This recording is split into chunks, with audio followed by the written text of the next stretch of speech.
Does anybody know what happens 8 days from now? Today's May 24th.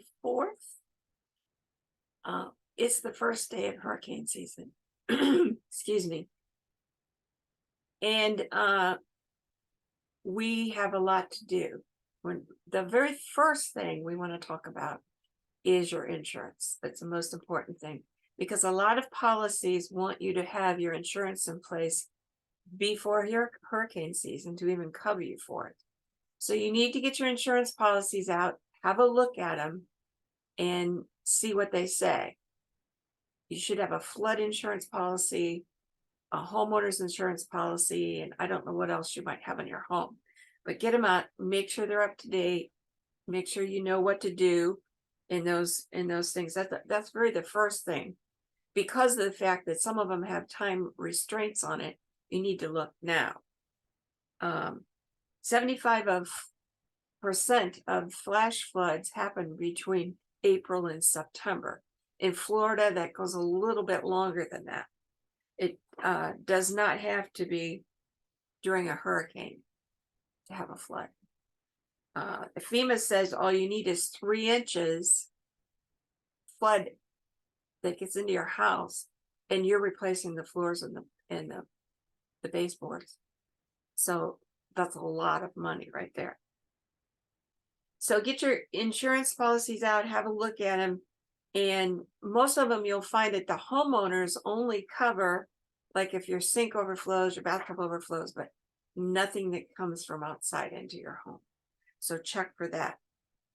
And a lot of people think, well, I don't live in a flood zone.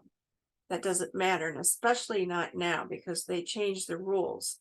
Join me tomorrow. I'm going to put this one on Saturday, the 27th, and the 28th. We'll talk about the new 2.0 things that the government has changed. But right now, think about your policy. Only people who live in floodplains need flood insurance? No. 25% of those claims happen in nowhere. My family alone, in the last, it's been 13 years, there has been 2 floods that flooded out the house. Neither one of them were in a flood zone. And it destroyed everything in the house, had to be redone. It was a mess. And it was not a hurricane either. It was a low pressure system that set over. Everybody remember Faye? Yes, that was a low pressure system. And that was one of them. Okay. And they say there's nothing you can do to prevent damage. Nothing is foolproof, but you can look around your house, look where water can leak in. Install a sub pump where you can pump water out if it starts to if you have a basement. Not many in Florida, but that's an option. Make sure that the drainage on your house that's coming from your roof is draining away from your house. That's another one.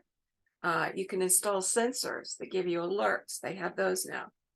Plan ahead, move your valuables and things like that. The insurance can only help you after the incident. Everything else has to be done ahead of time. So make sure you do your preparations, which I will do a video on those too for your storm season. But right now you need to have a look at your insurance policies. Linda Hollington from Coldwell Banker Paradise. Thank you for joining me today. We'll see you again tomorrow. We'll talk about what the changes are in the policies. Thank you. Bye.